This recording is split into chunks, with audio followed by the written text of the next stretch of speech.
começar culto. Amém. Uma delícia, né? Então oramos.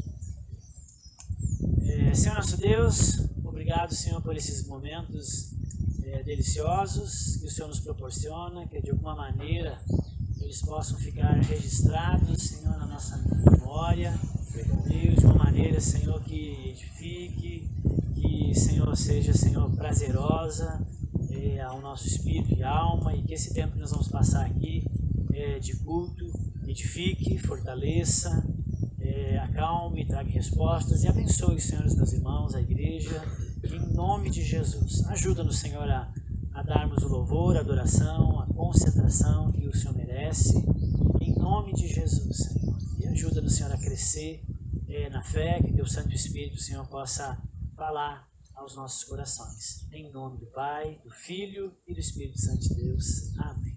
Amém. Amém, irmãos. Alguns dormiram um pouquinho menos, outros dormiram um pouquinho mais, né? Tomamos um café bem gostoso, e aí agora você senta aqui com esse barulhinho de rio, né? Não pode dormir, café. Mas eu queria que você abrisse sua Bíblia num salmo bem conhecido. Salmo 23. Não vai ter projeção hoje? A projeção já está acontecendo, mas precisa, é pela fé. Você tem que ter o dom de visão. Salmo 23, versículo 1. Olha que projeção melhor que essa. Vamos ler, versículo 1, Salmo 23. Presta atenção no texto. O Senhor é meu pastor, e nada me faltará. Ele me faz repousar em verdes pastos e me leva para junto de riachos tranquilos. Renova minhas forças e me guia pelos caminhos da justiça. Assim, Ele honra o seu nome. Mesmo quando eu andar pelo escuro vale da morte, não terei medo, pois Tu estás ao meu lado. Tua vara e Teu cajado me protegem. Preparas um banquete para mim, na presença de meus inimigos.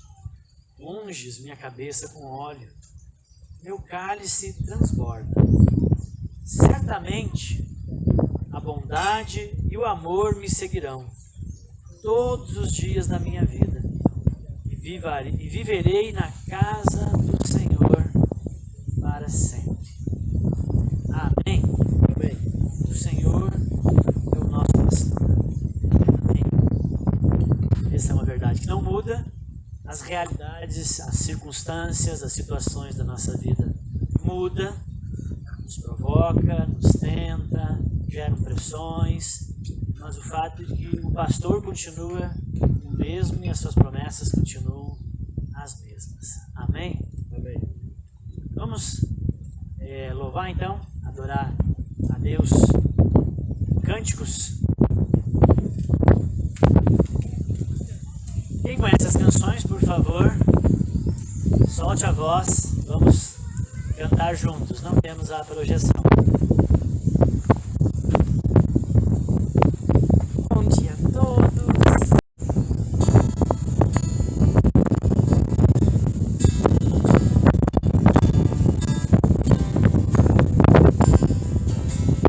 Seja o nosso louvor, cada dia que vivemos sob a Tua direção.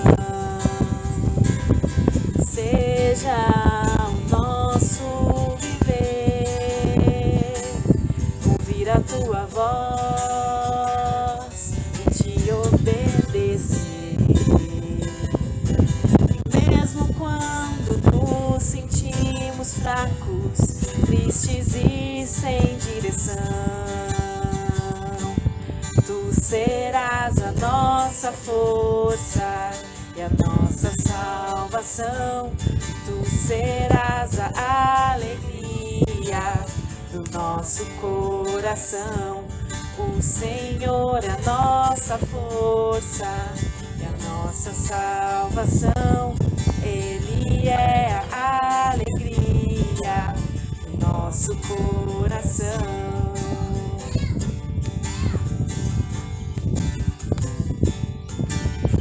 Seja o nosso louvor cada dia que vivemos sob a tua direção. Seja o nosso viver ouvir a tua voz, te obedecer. Mesmo quando nos sentimos fracos, tristes e sem direção, tu serás a nossa força e a nossa salvação. Tu serás a alegria do nosso coração. O Senhor é a nossa força e a nossa salvação. Ele é a alegria do nosso coração.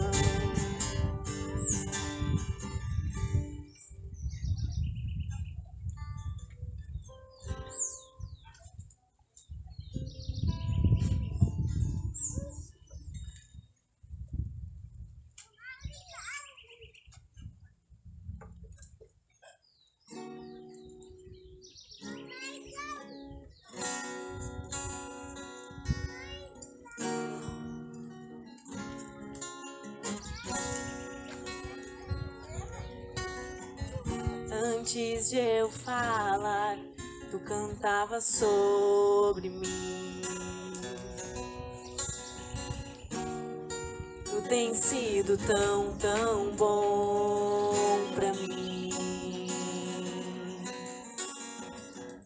Antes de eu respirar, sopraste tua vida em mim. Tem sido tão, tão bom pra mim. Oh, impressionante, infinito e ousado amor de Deus. Oh, que deixa as 99 só pra me encontrar. Não posso comprá-lo, nem merecê-lo. Mesmo assim se entregou. Oh, impressionante, infinito e ousado amor de Deus.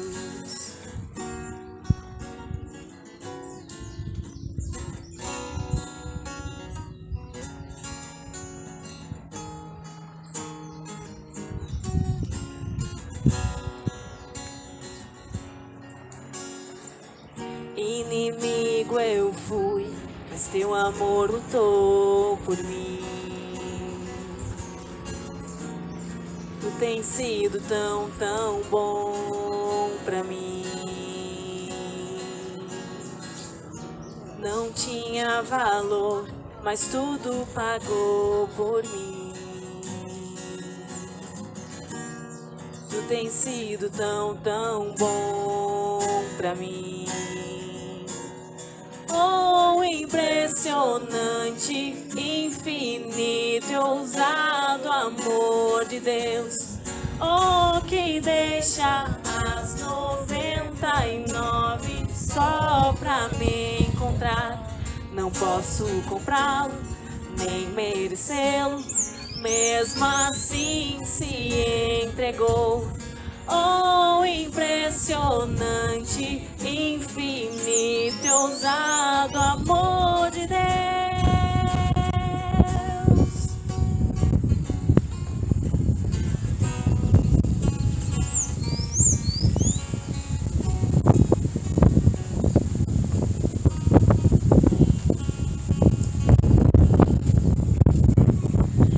Traz luz para as sombras, escala montanhas pra me encontrar. mentiras pra me encontrar. Traz luz para sombras, escala montanhas pra me encontrar. Destrói as mentiras, derruba muralhas pra me encontrar. Traz luz para sombras, escala montanhas pra me encontrar. Derruba muralhas, destrói as mentiras pra me encontrar. Oh, impressionante, infinito e ousado amor de Deus. Oh, que deixa as 99 só pra me encontrar. Não posso comprá-lo, nem merecê-lo, mesmo assim se entregou. Oh, impressionante, infinito e ousado amor de Deus.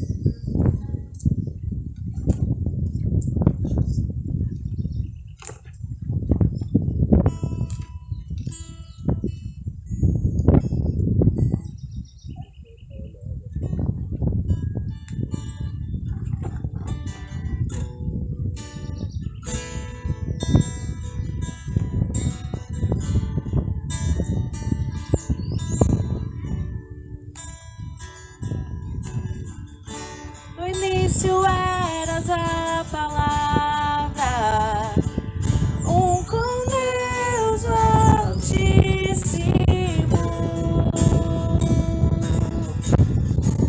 O mistério de tua glória, Cristo em ti se revelou. Ó, quão lindo esse nome é, ó, quão lindo esse nome é. O nome de Jesus, meu Rei. Ó, quão lindo esse nome é, maior que tudo ele é. Ó, quão lindo esse nome é, o nome de Jesus.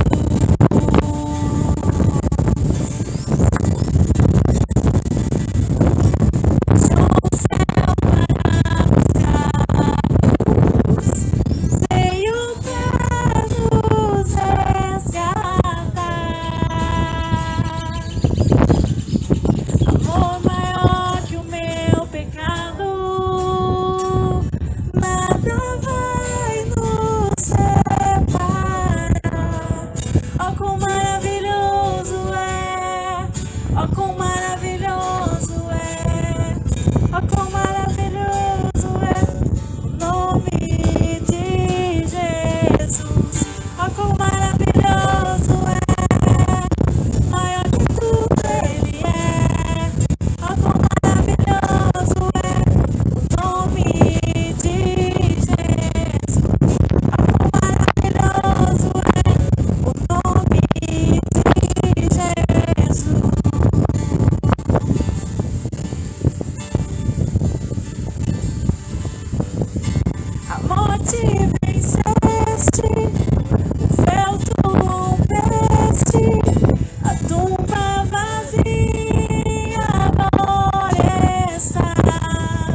venhamos conhecer a cada vez mais o Senhor.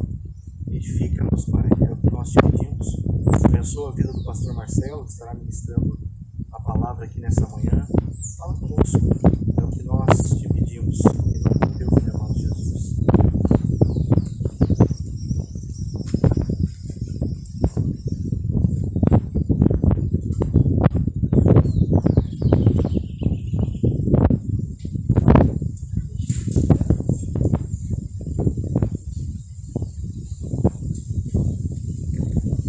Amém, irmãos? Eu estava ali, não estava ouvindo tão bem. Estão me ouvindo? Tá altivo? Legal? O pessoal aí tá de boa? Chega, mais ou menos. Será que trazer a caixa um pouquinho mais para trás? Pode aumentar, né? Ei. Ouvindo? Melhorou? Vou fazer um pouquinho mais para trás, talvez. A microfonia não vai dar.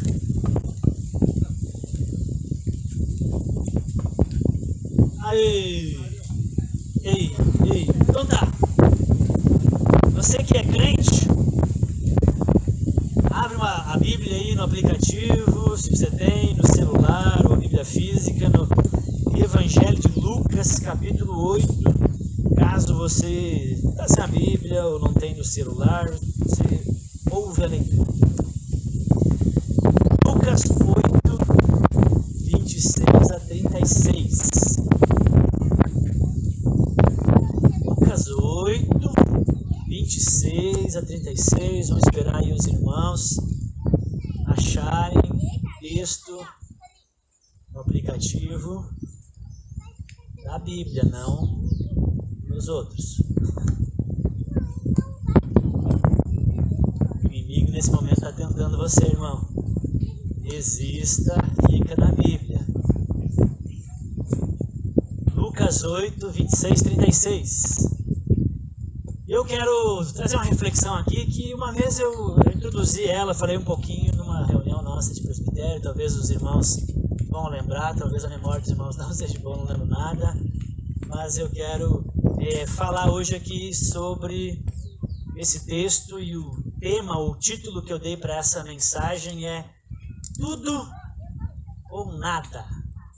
Tudo ou Nada. Você já... Quem conhece o jogo de pôquer? Quem joga? Já jogou pôquer? Gosta? Não sabe. Mas tem uma jogada no poker que é o all-in, que é tudo ou nada. No momento que você vai jogar todas as fichas. É por aí, ok? Então o título da mensagem hoje aqui é Tudo ou Nada. Eu queria ler com vocês então. Lucas 8, vamos lá?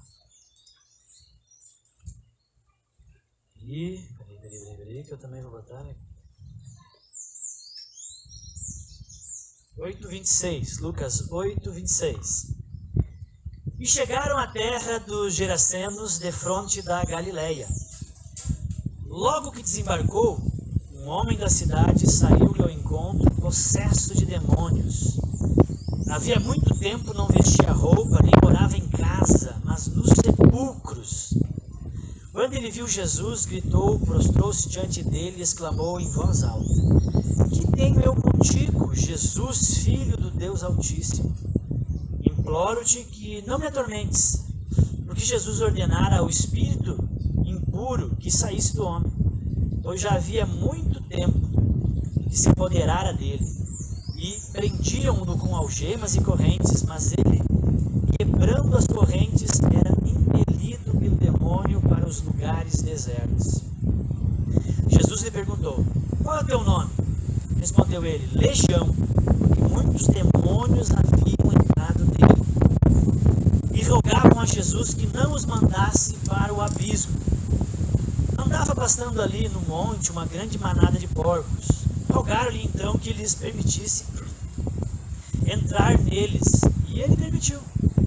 Depois de saírem do homem, os demônios entraram nos porcos, e a manada precipitou-se pelo despenhadeiro no lago e afogou-se. Quando os que cuidavam da manada viram o que acontecera, fugiram e foram anunciá-lo na cidade e nos campos. E o povo saiu para ver o que havia acontecido e foi ao encontro de Jesus.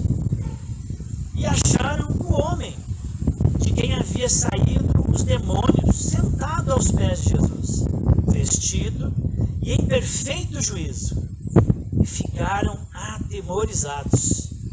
Os que viram aquilo lhes contaram como o endemoniado fora curado.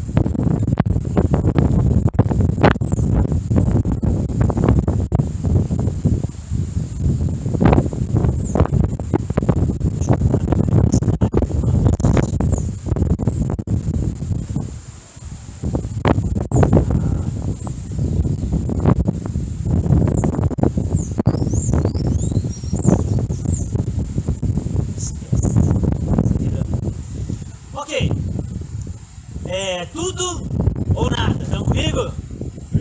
Então tá.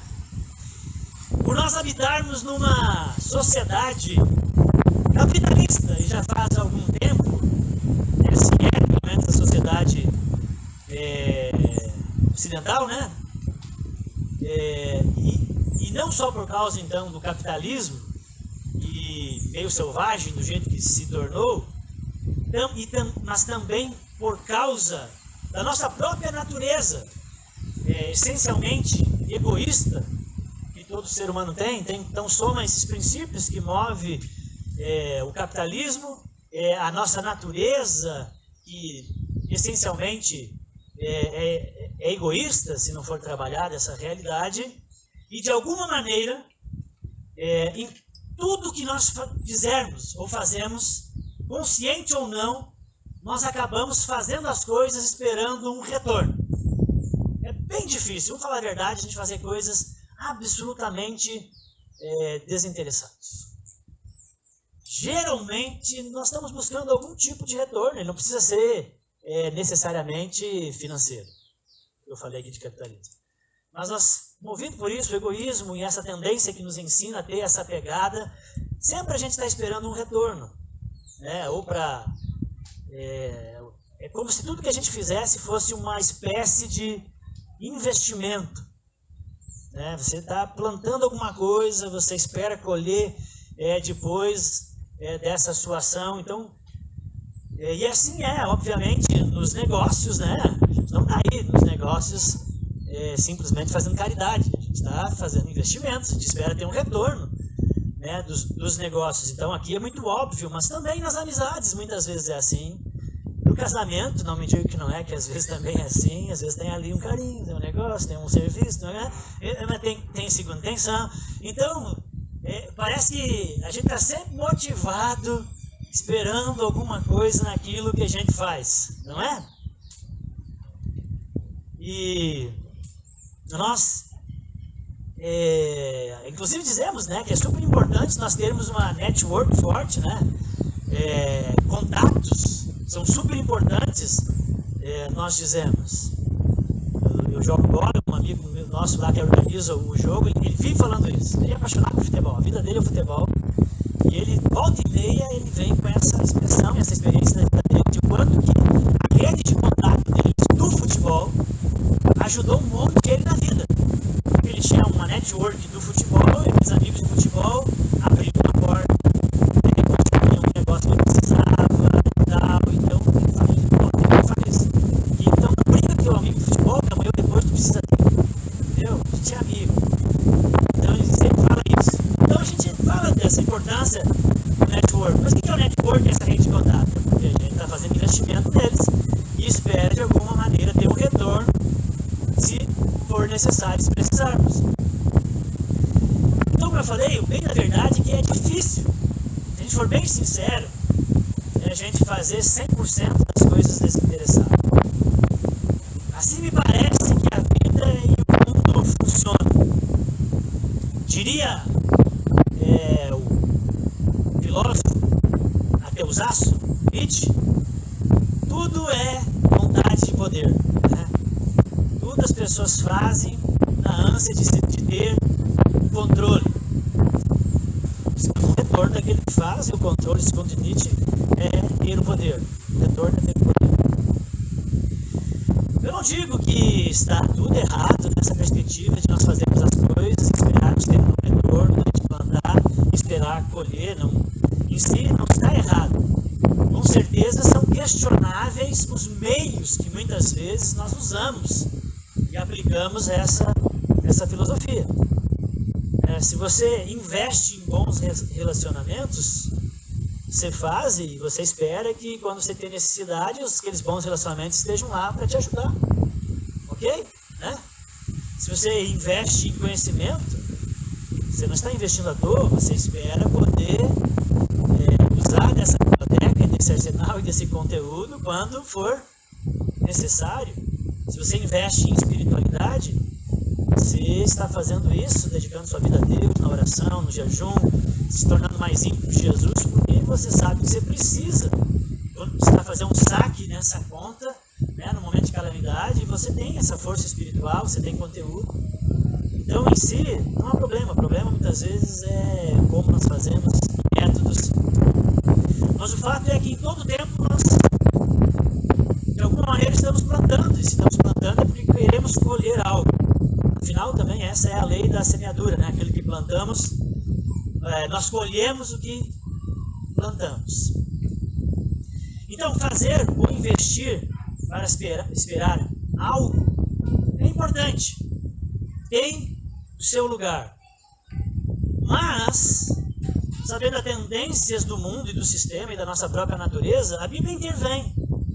E a Bíblia nos ensina a respeito disso. A Bíblia diz que melhor é dar do que receber. Porque nessa perspectiva, partindo do nosso egoísmo e na ânsia de sempre ter um retorno, a gente quer muito receber.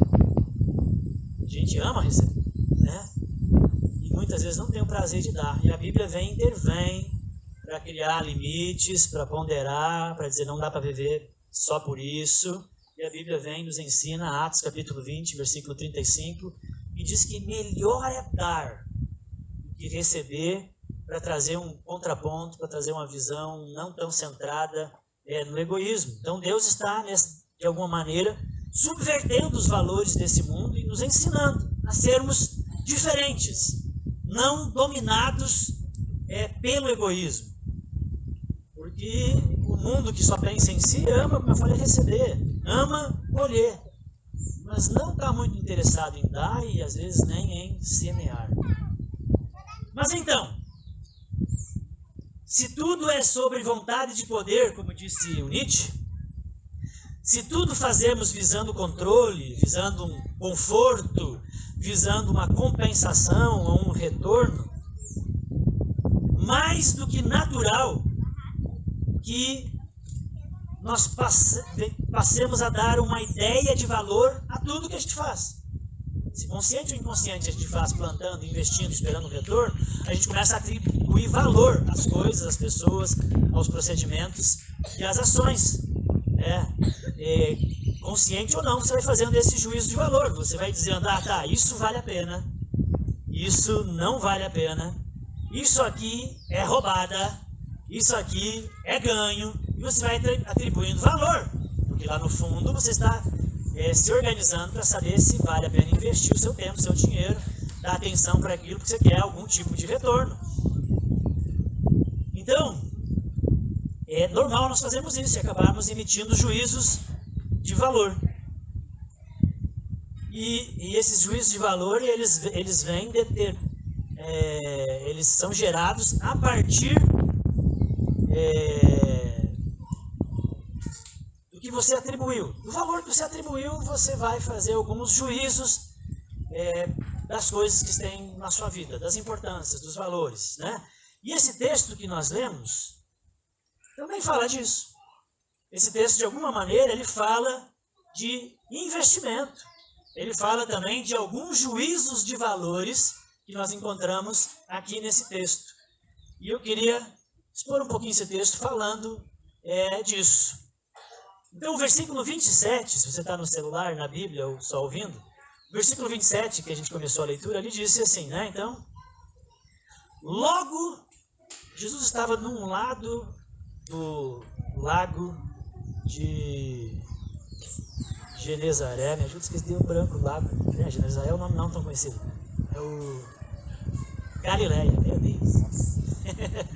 Lago de Galileia, Genezaré, etc. Então Jesus estava num lugar e disse, vamos para o outro lado, para vocês entenderem o contexto. Então estava com os discípulos, fazendo os milagres, ensinando a multidão. Jesus disse, vamos entrar no barco e vamos para o outro lado. O lago ali tem uns 15, 20 quilômetros de extensão. Olha mais aqui, ó. Gente, vamos para o outro lado, vamos!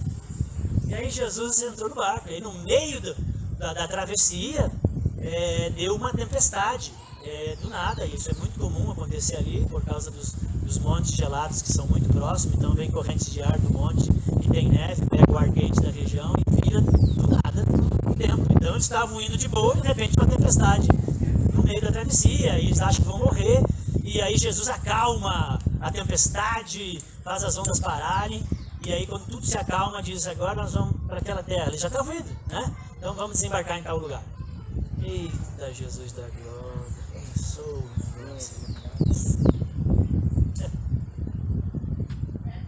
irmãos, perdão, eu vou ter que fazer um investimento. Só desligando.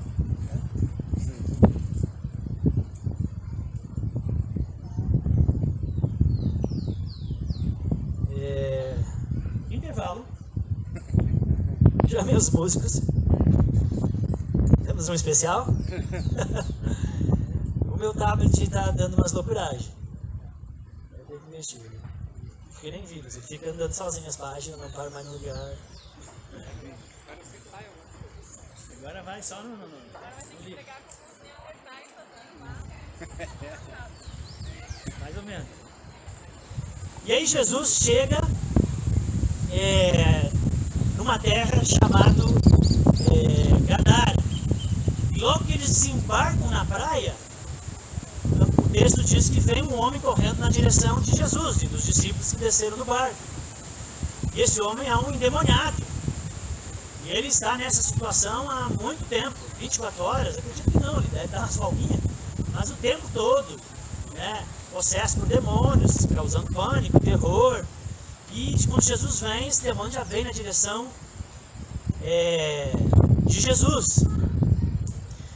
E o texto ali no 27, se alguém quiser, lê o versículo 27 para mim, que você já me ajuda, aí a gente vai no freestyle. Mas ninguém também está com o texto aberto. Cadê o 27? Lê para nós, Cris, bem alto. Então leia e eu traduzo aqui.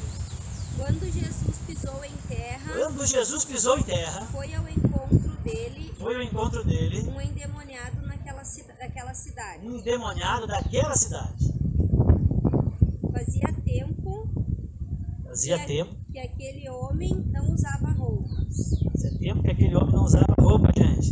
Nem vivia em casa alguma, mas nos sepulcros. E não vivia mais em casas, em habitações, não tinha mais o comportamento de ser humano, mas morava nos sepulcros.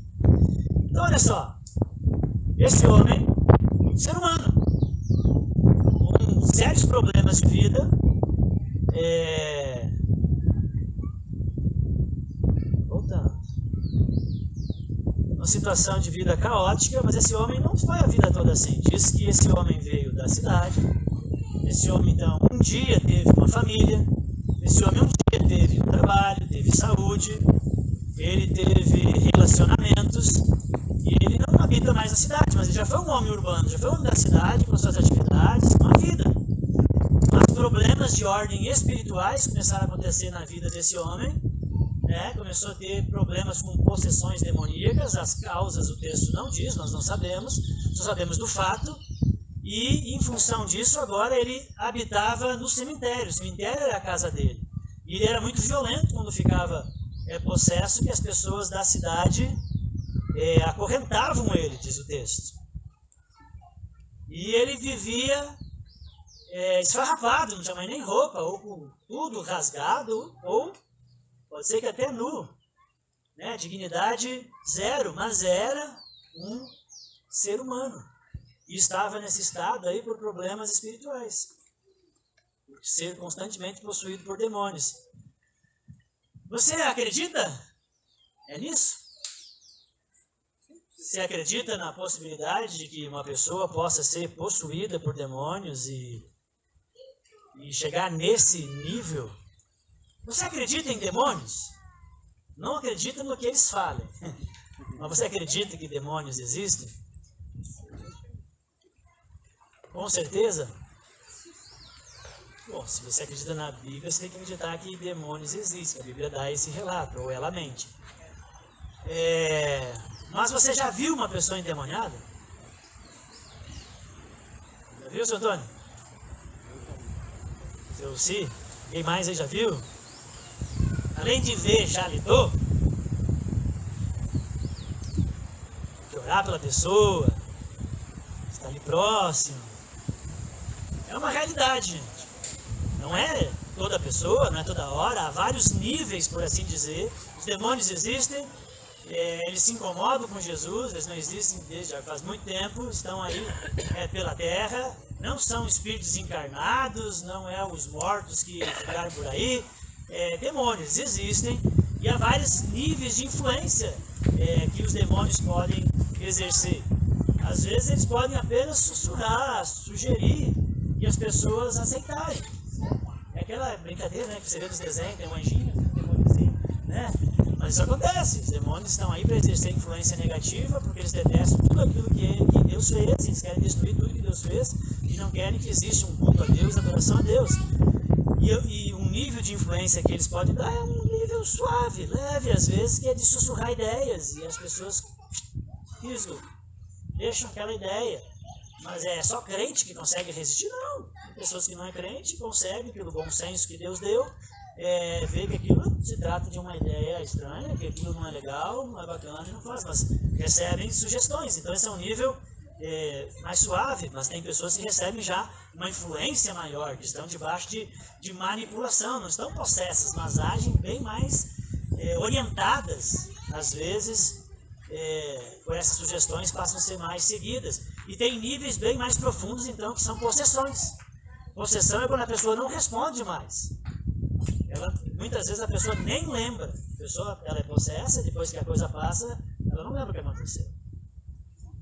Então é algo horrível. Então existe. Esse homem estava dominado por muitos demônios. Então essa pessoa, com esse problema, o fato é...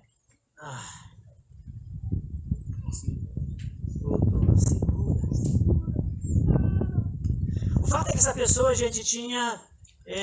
ela não era considerada nada pelas pessoas da cidade. Não é ninguém. Era alguém que incomodava.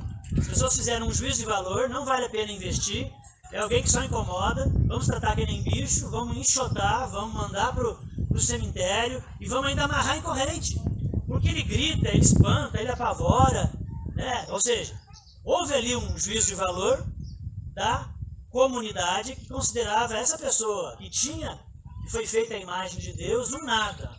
Entendeu? Então houve ali um juízo de valor e as pessoas resolveram não investir nesse ser humano e tratá-lo como um animal. Mas este era um juízo dessas pessoas, mas ainda também existia um outro juízo ali, mais sério ainda. No versículo 30. Estou pulando os versículos e depois a gente volta. Primeiro juízo dos cidadãos da cidade que não queriam nada com aquele homem, não queriam investir no resgate, não viam potencial nele, isolaram e trataram como bicho. Versículo 30, quando Jesus começa a conversar, na verdade os demônios conversam com Jesus e Jesus dá uma interagida ali, Jesus fala, Jesus lhes perguntou, mas qual é o seu nome? E da boca do homem saiu, pela voz do demônio, respondeu, Legião, porque muitos demônios estavam nele. O texto diz que aquele homem então era possuído por uma legião de demônios. Uma legião era um termo bem conhecido pelas pessoas daquela época. Uma legião era uma guarnição romana de aproximadamente 6.000 soldados. Muito bem equipados, com todas as metralhadoras, laser, escopeta, tudo, os melhores equipamentos de guerra e as melhores pessoas treinadas para a guerra que existiam no mundo. Isso era uma legião romana. Uma verdadeira máquina de guerra. Eu não sei, gente, se de fato existiam 6.000 demônios dentro daquele homem. Pode ser que o autor aqui, Lucas, estava usando uma hipérbole, um exagero, porque depois ele diz porque eram muitos demônios que tinham nele, diz o texto. Mas partindo da literalidade, digamos que havia 6.000 demônios nele. Como eu disse, os demônios estão aí para atazanar, para destruir tudo aquilo que Deus ama e estima. Mas os demônios, não só dos 6.000 que estavam no homem, os demônios na terra, por mais que seja num número grande, é um número limitado. Satanás não cria novos demônios. Eles não pegam elfos e transformam em orcs. O que existe demônio, existe demônio. Não tem fábrica, não está continuando a existir mais. Quem tem o dom da criação, quem pode fazer mais anjos é Deus. Então demônios tem um monte na face da terra, a gente não vê, é invisível, a gente percebe manifestação, coisa ruim, né, e tal. Mas eles têm um número limitado. Eu posso fluir aqui no freestyle, mas aí perde a linha do raciocínio. Eles têm um número limitado. Então, imagina você, o que Satanás viu nesse homem? Já que demônios existem na terra de uma maneira limitada, o que Satanás, o inimigo de Deus, o nosso inimigo, pensou para colocar 6.000 demônios num homem, do qual ninguém dava nada? Não tem demônio para dar e vender para chuchu, entendeu? E aí agora tem 6.000 demônios deslocados naquele homem. Aqui também é um investimento. Não é um privilegiado, é um desgraçado. Mas o reino das trevas faz investimentos. E Satanás investiu pesado nesse homem. Uma legião romana, se o negócio parar aqui e eu lembrar tudo direitinho, uma legião romana de 6.000 homens era formado por aproximadamente 1.200 lanceiros. Quem são os lanceiros? Os lanceiros são aqueles que vêm na frente da batalha, né? Não tem metralhadora, tem flecha, né? Mas não tem metralhadora. Eles vêm na frente para romper a cavalaria, para romper as barreiras de escudo. Então eles vêm na frente com aquelas lanças compridas.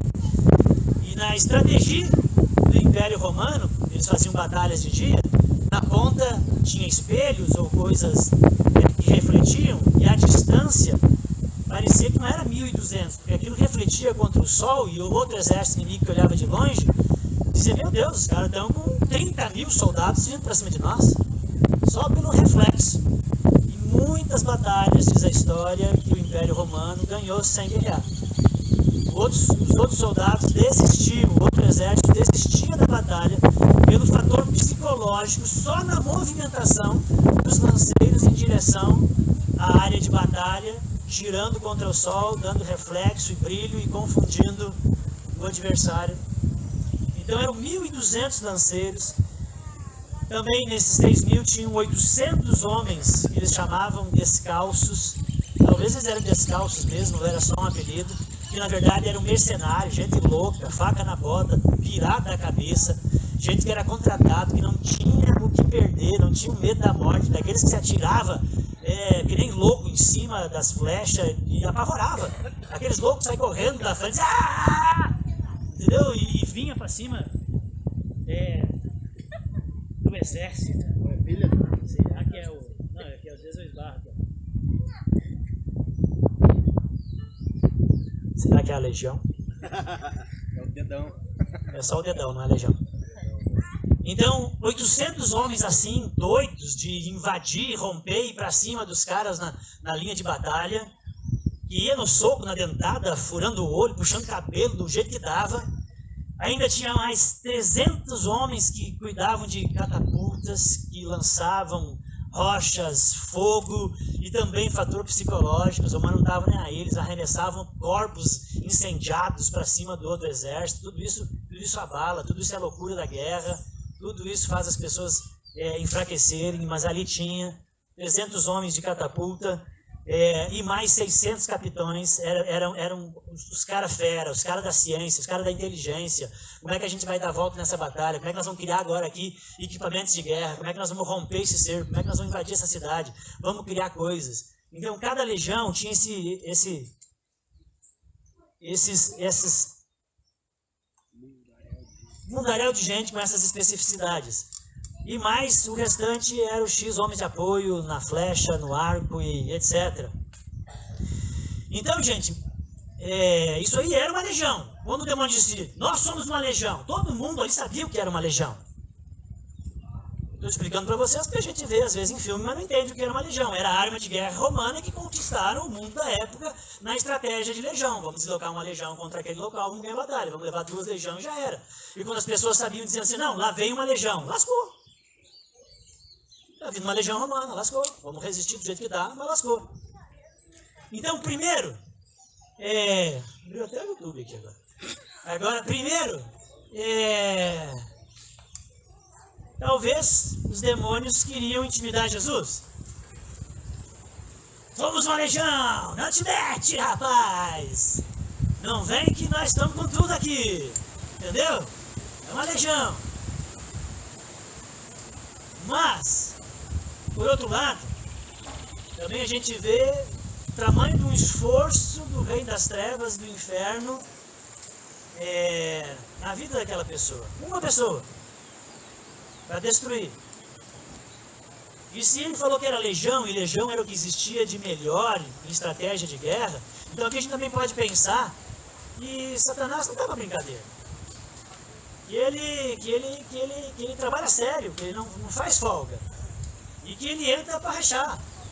E que ele vai para vencer. E que ele bota o seu melhor. No que diz respeito a querer destruir a vida das pessoas. Preciso agora da ajuda. Sai do YouTube. O próximo versículo, já que eu já estou no freestyle mesmo aqui. Nossa, agora já era.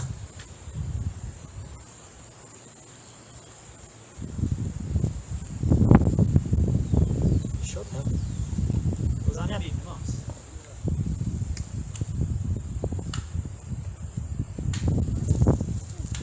A tecnologia é boa, mas se você fica dependente dela, daí dá nisso. As pessoas não deram nada para aquele homem. O inferno investiu o melhor e pesado. Mas o texto continua mostrando que tem mais um investimento aí. Um investimento que é muito maior ainda. O contexto que antes de nós chegar nesse texto que nós lemos é o texto de Jesus acalmando a tempestade no meio do lago. Os discípulos acharam que ia morrer. Aí Jesus levanta e diz, chega dentro, chega a onda, sossega. E o negócio... E os discípulos piraram. O último versículo desse contexto diz assim, meu Jesus, não podia dizer meu Jesus, né? Porque era o próprio. Ele está assim, quem é este homem? Quem é esse cara que até o vento, a tempestade, as ondas lhe obedecem?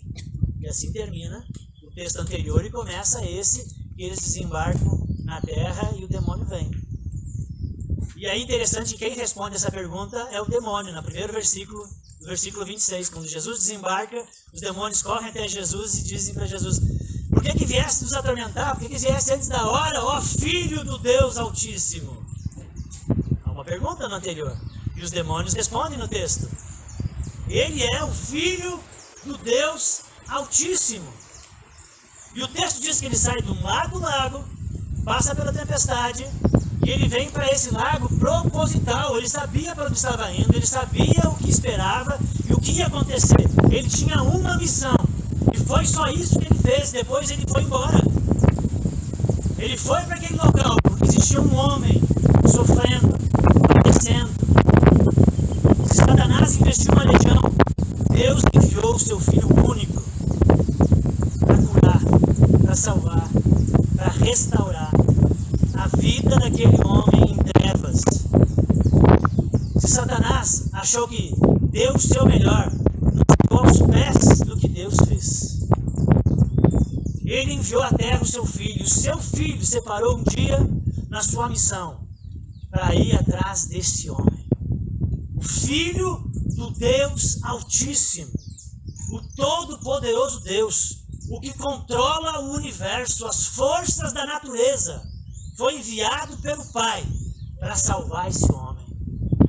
Porque Deus amou o endemoniado Geraseno de tal maneira que enviou o seu Filho unigênito para que ele cresce, não perecesse e tivesse a vida eterna. Amém? Amém. Irmãos, Deus sempre faz o melhor por você. Deus nunca faz nada de qualquer jeito, de barriga. Deus, quando pensa em mim, quando pensa em você, Ele só faz o melhor, Ele só nos dá o melhor.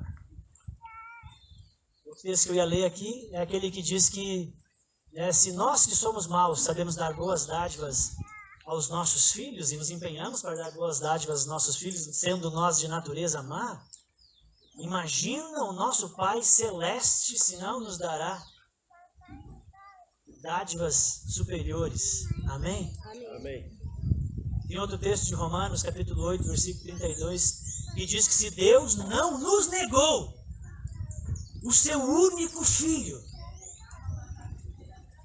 porventura não nos dará todas as outras coisas juntamente com Ele? Amém? Amém. Irmãos, o mundo fez um juízo de valor desse homem. Nada, um zero, não serve. Satanás viu um perigo nesse homem. Ele é um zero, está servindo nada aqui, mas ele tem a imagem de Deus. E se a imagem de Deus em algum momento for restaurada e restabelecida na vida desse homem, ele é um perigo para o nosso reino. E Satanás resolveu investir uma legião. Pegou pesado, fez o seu melhor. Em contrapartida, nós vemos o Deus Todo-Poderoso abrindo mão e enviando o seu único filho para salvar, para curar, para resgatar este homem. É isso que Deus faz. Ele sempre investe o melhor nas nossas vidas. A minha pergunta é: e você?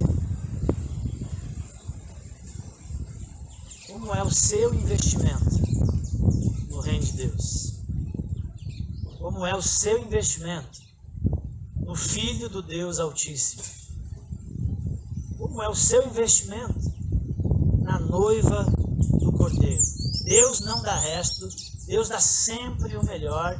Investiu o que existia de melhor no universo da eternidade, enviou seu Filho para morrer numa cruz por nós.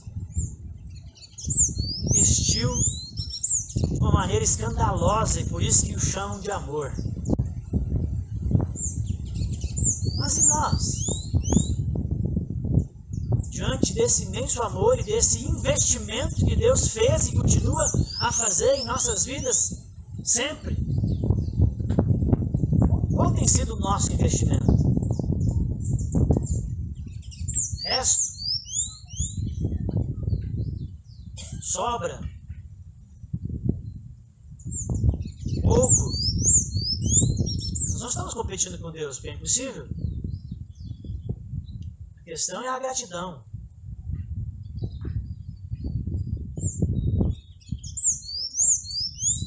Do que se trata a relacionamento com Deus, o investimento que Ele fez nas nossas vidas, queridos, no que diz respeito a seguir Jesus, ao discipulado, ao andar com Cristo, ao pertencer a Cristo, e tendo no horizonte, como sombra, o pano de fundo o tempo todo, esse investimento do Pai, que nos deu o seu Filho, que morreu para que nós tivéssemos vida, que sofreu para que nós viéssemos a ter alegrias, que mergulhou no abismo para que nós fôssemos resgatados das trevas.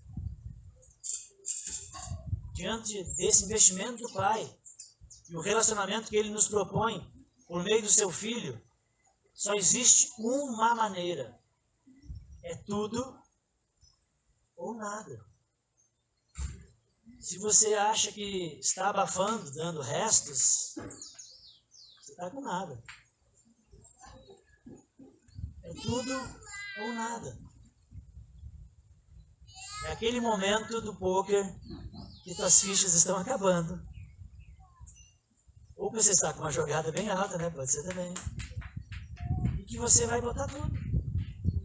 Isso é andar com Jesus. Isso é servir a Cristo. É radical. Toma a sua cruz, negue a si mesmo, todo dia, e me siga. É tudo ou nada. Se você entender que é tudo e der tudo, você vai habitar no tudo. Se você achar que o nada está agradando, você vai ficar distante. Você não vai crescer. E não tem como. É tudo ou nada. Certa vez os discípulos estavam reclamando um pouquinho do discurso de Jesus, que estava pesado, né? Jesus fez um discurso pesado.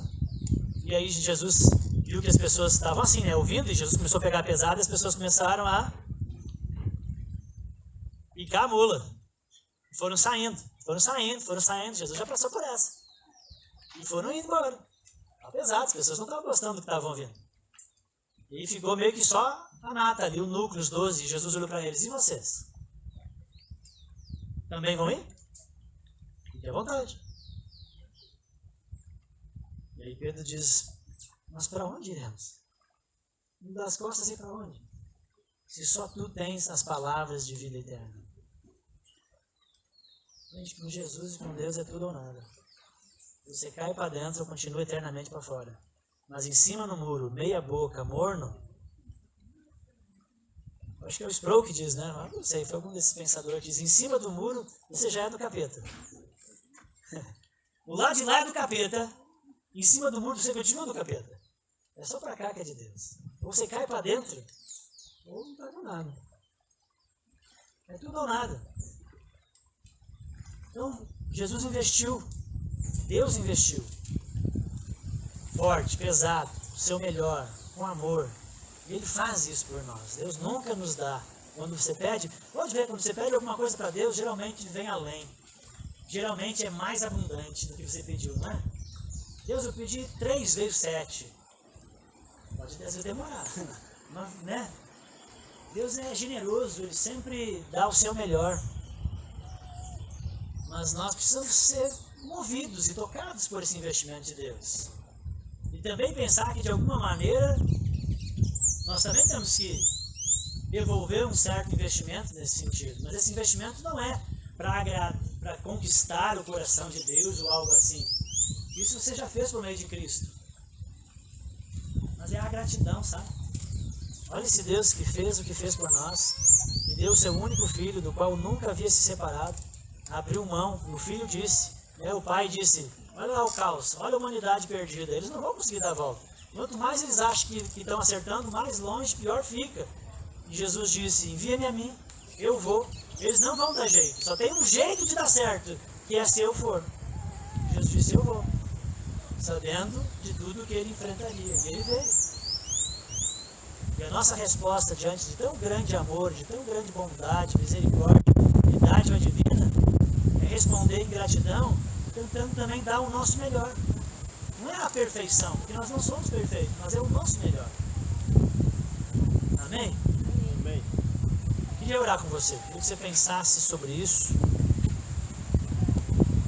Vamos orar. Senhor meu Deus, diante do Senhor eu coloco as nossas vidas. E verdade sim, Deus, que em função, Deus, das coisas da vida, o pecado, muitas vezes nós nos afastamos, ou somos sufocados, ou esquecemos. Mas nos ajuda, Senhor, a viver de fato esse discipulado radical, a viver à luz do sacrifício, do que o Senhor deu por nós. Deus, é lindo o que o Senhor fez. Deus, é lindo ver esse contraste de que o Filho do Deus Altíssimo foi o investimento que o Senhor fez na vida daquele homem, e de alguma maneira aquele homem somos nós. Deus, o Senhor enviou o seu Filho, Deus, para socorrer, para salvar. Deus, o texto mostra, Deus, o quanto que ele estava restaurado, pleno, em juízo, Deus, voltando, Deus, a civilidade, a humanidade, encantando as pessoas, Deus, e é isso que o Senhor fez e continua a fazer conosco por meio de Cristo, e que o Senhor, por meio do seu Espírito, nos conceda a graça de responder da melhor maneira possível e também investir nesse relacionamento que Cristo escancarou a possibilidade, abriu as portas para nós. Ajuda-nos, Senhor, a dar o nosso melhor, em nome de Jesus. Amém. Amém.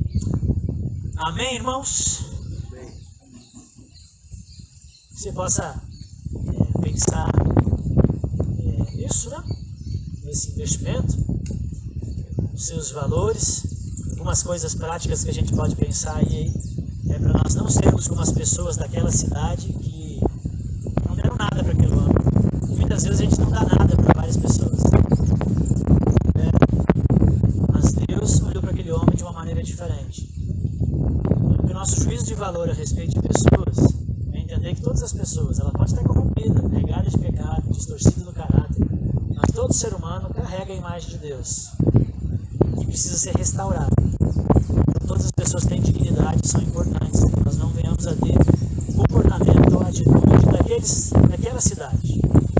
De qualquer tipo de seres humanos, nós possamos realmente tratar as pessoas com mais respeito e dignidade, porque elas merecem. E a dignidade do ser humano não está tão atrelado, tem também, né, as suas vocações ou o caráter, mas a imagem de Deus. É um ser humano feito à imagem de Deus, então ela é digna. Amém? Amém.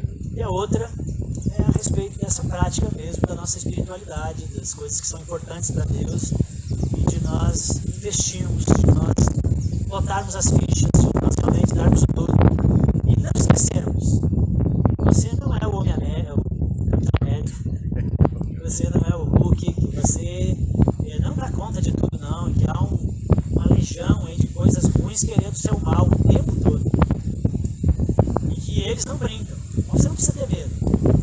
Saiba que existe. Estão aí para destruir. Com isso, você tem que se apegar naquele que desceu do barco, que veio na sua direção e que é o seu socorro, o seu amparo, que te protege e que te guarda.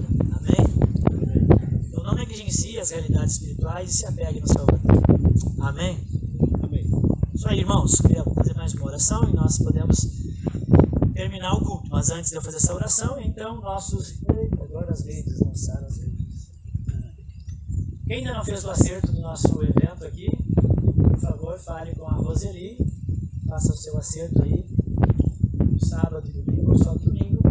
O culto do domingo vem o culto de Santa Ceia, lá na comunidade, à noite, todos são convidados. Na terça-feira não tem o PG, na terça não temos o PG, mas no sábado tem o PG, pessoal aí tem os PGs, por favor, vem participar. E já estamos caminhando para o final das atividades do ano. Nós ainda temos um evento bem importante que, de verdade, eu não vi acontecer, mas eu ficaria feliz com o pastor ver acontecer. Que é os membros da igreja participarem da Assembleia. É uma reunião burocrática, ela não tem pregação, não tem louvor, porque é uma reunião administrativa. Mas se você é membro, você faz parte. É importante você estar ali, se inteirar das situações, vai ter a nova diretoria e coisas da Assembleia, acontece uma vez por ano, né? E gostaria que vocês participassem, tomassem isso por prática. Todo ano tem uma, se organiza para estar ali. É o seu papel de membro de uma comunidade. É sua civilidade dentro da comunidade. Amém? Tem voto, escolhas, isso a comunidade faz. Mas as coisas são aprovadas lá, são aprovadas lá. Então, dia 7 de dezembro tem essa assembleia, uma quarta-feira, 8 horas, 7h30 primeira chamada, 8 horas segunda, lá na comunidade, tá bom? Acho que os nossos avisos principais são esses. A contribuição você pode fazer pelos depósitos, né? Que não vai ter arrecadação, então você pode fazer transferência ou Pix, abençoando a comunidade. Oramos. Senhor nosso Deus, obrigado, Senhor, por falar conosco, por meio, Senhor, dessas canções, por meio, Senhor, da Tua Palavra, por meio da natureza, da amizade, da comunhão. Obrigado por estar conosco. Obrigado, Senhor, por sempre estar conosco. Obrigado, Senhor, por nos cuidar. Obrigado, Senhor, pelo Seu grande amor, em ter vindo, Senhor, à terra, entrado nesse caos humano, sofrido, Deus, os problemas do caos humano na pele, suportado até o fim, nos salvado na cruz. Obrigado, Senhor.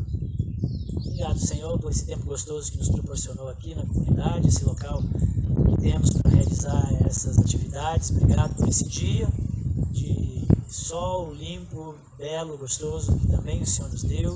Abençoa o restante das atividades, o almoço, a refeição que vamos fazer. Obrigado, Senhor. Em nome de Jesus. Amém. Amém. Amém, irmãos. Ficamos aí Amém. bem à vontade. Ainda deve levar aí 1 hora por aí. A comida, então, um chimarrão, um banho no rio. Fique à vontade. Amém.